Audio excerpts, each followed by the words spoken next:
what do you think about diffusion? ዲፊውዥን ምንድን ነው ጎበዝ? ዲፊውዝ የሆነ ነገር ዲፊውዝ አደረገ። ዲፊውዥን ምን ማለት ነው?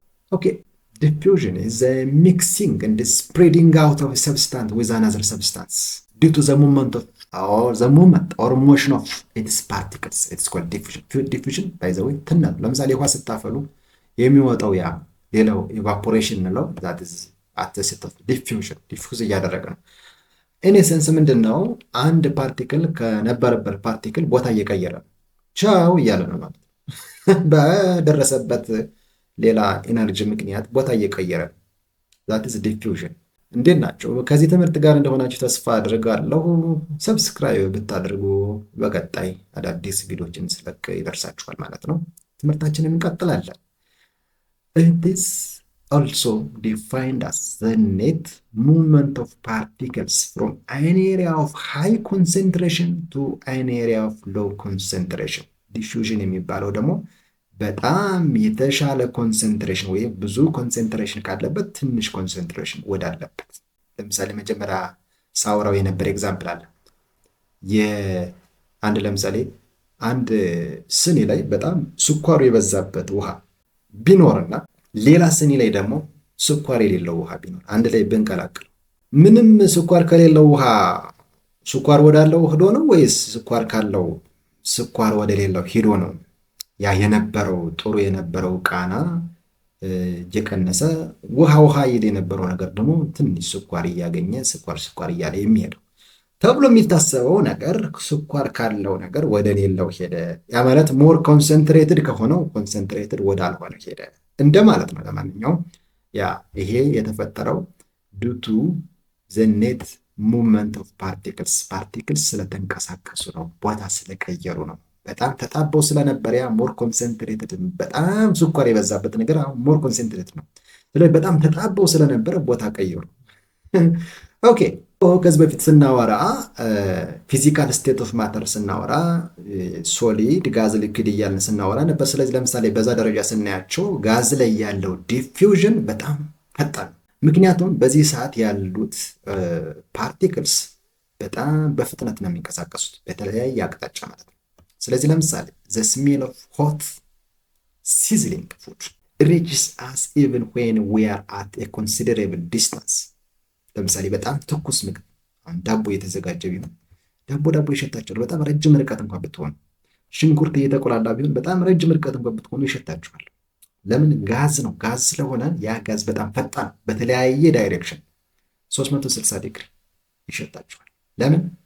የጋዝ ዲፊውዥን በጣም ፈጣን ስለሆነ ፓርቲክልስ አት ዛት ስቴት በጣም ፈጣን ስለሆነ ፓርቲክልስ በጋዝ መልክ ያሉ ፓርቲክሎች በጣም በፍጥነት ስለሆነ የሚንቀሳቀሱት። ሌላው ዲፊውዥን ኢን ሊኩዊድ ስናየው ከጋዝ ያነሰ ግን ከሶሊድ ሞር የፈጠነ አይነት እንቅስቃሴ ያላቸው በተሻለ መንገድ ስቴቢሊቲያቸው ሞር የተሻለ ነው። ሊኩዊድ ላይ ስቲል ግን አት ዘ ሚዲየም ሌቭል ነው ያሉት። ለምሳሌ ኢፍ ኤ ድሮፕ ኦፍ ኢንክ ቀለም ጣብ ብትል የሆነች ቦታ ላይ ወይም ደግሞ ውሃ ባለበት አንድ ቤከር አንድ ላብራቶሪ አፓሬት ስናወራ ቤከር ውሃ የምንይዝበት የምንቀንስበት ነው የምናሞቅበት ነው ብለን ነበር። ወይ ውሃ የምንይዝበት ነበርና እዛች ላይ ጣብ ብታደርጉ ያ ከለር በቀላሉ ዝግ እያለ ይደረሳል። አይደለም ይደረሳል። ስለዚህ ያ ከለር አንድ ቦታ ላይ የነበረው ዝግ እያለ ውሃውን ሙሉ ለሙሉ ሊቀይረው ይችላል። ግን ስሎው ነው፣ ዝግ እያለ ነው የሚሄደው።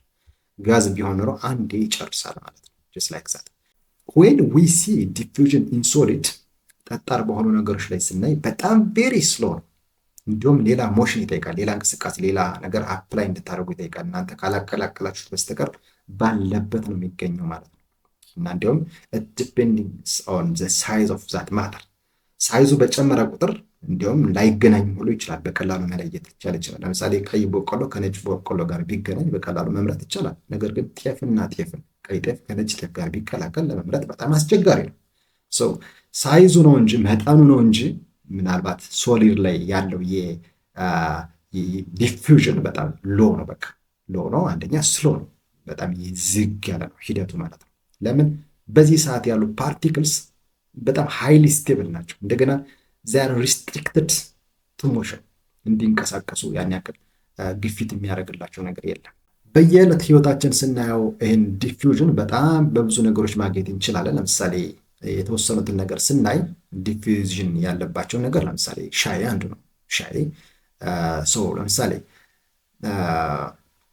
በጣም ቲባክ ፕሌስድ ኢን ካፕ ኦፍ ሆት ዋተር ዊል ዲፊውዝ ኢንቱ ዘ ዋተር ጀስት ላይክ ሻይ አሁን በቀላሉ ዲፊውዝ ያደርጋል።